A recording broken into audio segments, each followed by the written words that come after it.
ஒரு பரிகாரம் பழிச்சுதா பழிக்கலையாங்கிறது அது அடுத்த பிரச்சனை. சில பேருக்கு பரிகாரம் பழிக்கும், சில பேருக்கு பரிகாரம் தலையிலன்னாலும் பழிக்காது. ஆனால் எல்லாரும் நானும் போய் பண்ணுறேன் அப்படின்னு போய் பண்ணிட்டு கடைசியில் எனக்கு பரிகாரம் பழிக்கல சார், பரிகாரம்லாம் பொய்யின்றுவாங்க ஒரே வார்த்தையில். பரிகாரம் அப்படின்னு எடுத்துக்கிட்டாலே எல்லாருக்கும் மைண்டில் வர்றது ராகு கேது தோஷம் இருக்குது சார், அதுக்கு ஒரு பரிகாரம், செவ்வாய் தோஷம் இருக்குது, இதுக்கு ஒரு பரிகாரம். அப்போ ஒரு கிரகத்தை நிவர்த்தி பண்ணுறதுக்கு ஒரு பரிகாரம், அந்த பரிகாரத்தை கோவிலில் தான் போய் பண்ணணுமா? இது வரைக்கும் நம்ம கோவிலில் தான் பண்ணிகிட்டு இருக்கோம். அப்போ பரிகாரம் பண்ணுற இடமா கோவில்? ஒரு பரிகாரத்தை போய் நீங்கள் செய்கிறீங்க அப்படின்னாலே அதோட ஒரு ஆஃப்டர் எஃபெக்டும் நிச்சயமாக உங்களை தொடுங்க. அது தொட்டு பார்க்காம கூடாது. ஏன்னா ஒரு விதியை நீங்கள் போய் பிரேக் பண்ணுறீங்க, உடைக்கிறீங்க அப்படின்னா நிச்சயமாக அதை உடைச்சதுக்கான ஒரு எதிர்வினை உங்களை தொடாமல் போகாது. ஒரு பிரச்சனையை தள்ளி போடுறதுக்கான டூல் தான் பரிகாரம். ஸோ எப்போ தேவையோ அப்போ மட்டும் தொடுங்க. எல்லா டயத்துக்கும் பரிகாரம் எடுக்கணுன்ற அவசியம் கிடையாது.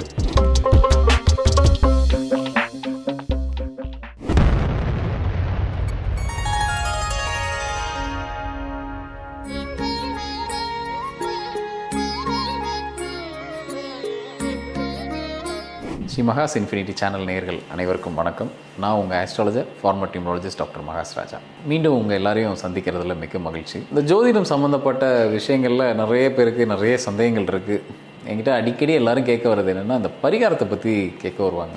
நான் பெரும்பாலும் என்கிட்ட ஆலோசனை கேட்குறவங்களுக்கு நல்லா தெரியும், பரிகாரம்லாம் எடுத்த உடனே நான் ரொம்ப ஸ்ட்ரெஸ் பண்ணி எல்லாம் யாருக்கும் சொல்ல மாட்டேன். அப்படி ஒரு வேளை அந்த ஜாதகத்துக்கு ஏதாவது ஒரு கோவிலுக்கு போகணுன்ற ஒரு நிர்பந்தம் இருக்குன்னா அது இந்த இடத்துக்கு போயிட்டு வாங்க அவ்வளோதான் அப்படிங்கிறதான் சொல்லுவேனே தவிர, இப்படி ஒரு ஹோமத்தை போய் பண்ணுங்க, இப்படி ஒரு பரிகாரத்தை பண்ணுங்க அப்படின்ட்டு நான் எடுத்த உடனே எடுத்த இடத்துல ரொம்ப என்னோட சஜஷன்ஸ் எல்லாம் அது மாதிரி இருக்காது. பெரும்பாலும் தேவைப்படுறவங்களுக்கு நிச்சயமாக சொல்லுவேன், அதுக்கான வசதியும் வாய்ப்பு இருக்குது அவங்களுக்குன்னா அதை போய் அவங்க தாராளமாக பண்ணிக்கலாம், அவங்களோட ப்ராப்ளமோட நேச்சரை பொறுத்து. ஆனால் குடும்பம் வரைக்கும் நான் அதை பெருசாக நான் சஜஸ்ட் பண்ண மாட்டேன். அந்த வகையில் பரிகாரம் அப்படின்னு எடுத்துக்கிட்டாலே எல்லாருக்கும் மைண்டில் வர்றது ராகு கேது தோஷம் இருக்குது சார், அதுக்கு ஒரு பரிகாரம், செவ்வாய் தோஷம் இருக்குது, இதுக்கு ஒரு பரிகாரம். அப்போ ஒரு கிரகத்தை நிவர்த்தி பண்ணுறதுக்கு ஒரு பரிகாரம், அந்த பரிகாரத்தை கோவிலில் தான் போய் பண்ணணுமா?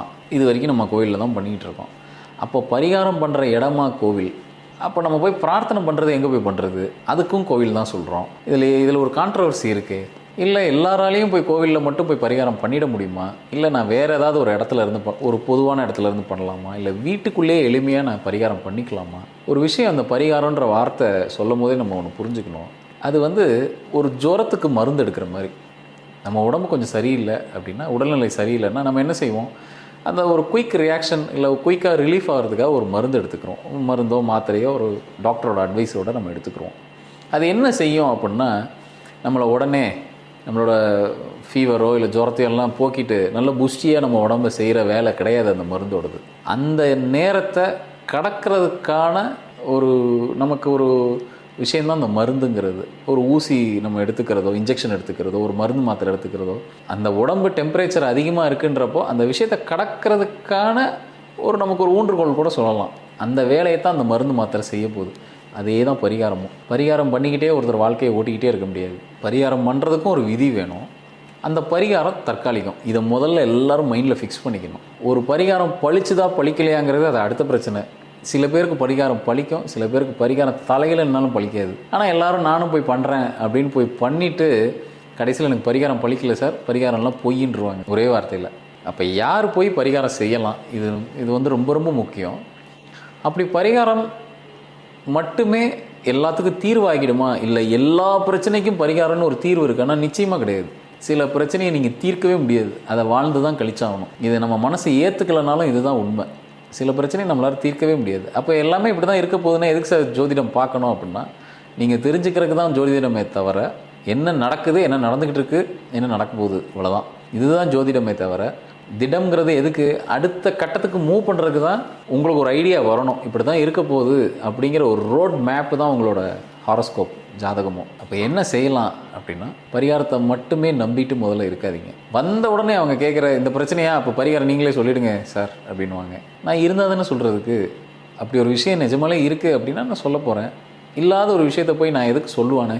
அதனால் கூடுமான வரைக்கும் நான் அவாய்ட் பண்ண தான் பார்ப்பேன் அந்த மாதிரி விஷயத்த. அப்போ என்ன செய்யலாம் அப்படின்னா, ஒன்று, என்னோட ஒரு தாழ்மையான ஒரு இது என்னென்னா, சில கோவிலில் பண்ணக்கூடிய வாய்ப்புகள் நமக்கு இருக்கும் போது கோவிலில் போய் பரிகாரம் பண்ணிக்கோங்க.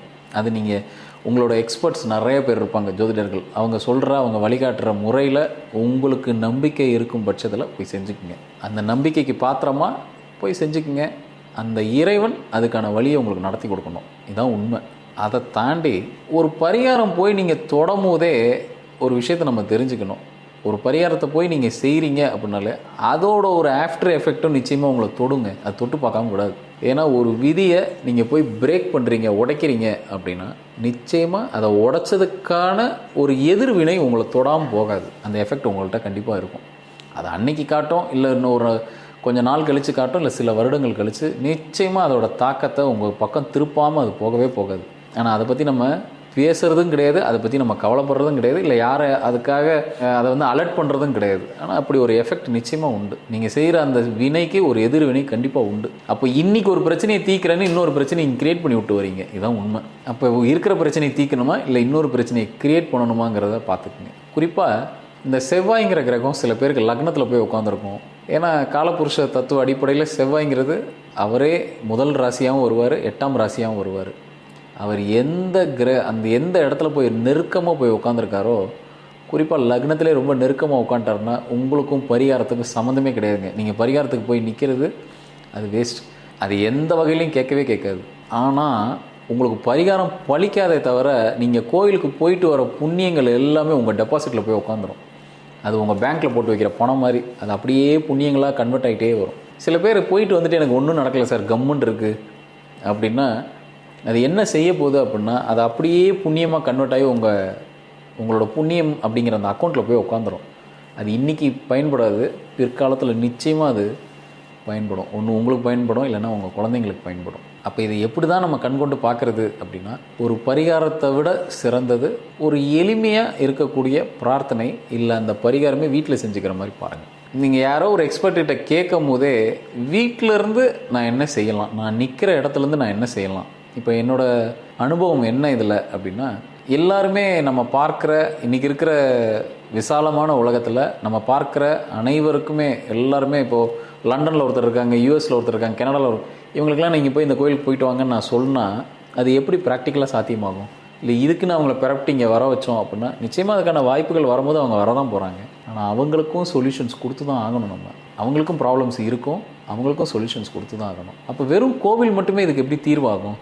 உண்மையிலே நம்மளாம் ரொம்ப பிளஸ்டு, நம்மளாம் ரொம்ப கொடுத்து வச்சுருக்கோம். இந்தியாவில் பிறந்திருக்கோம், குறிப்பாக தமிழ்நாட்டில் பிறந்திருக்கோம். ஒரு ஆன்மீக பூமியில் நம்ம பிறப்பு எடுத்து அங்கேயே வாழ்ந்துட்டு இருக்கோங்கிறதே பெரிய ப்ளஸ் நமக்கு.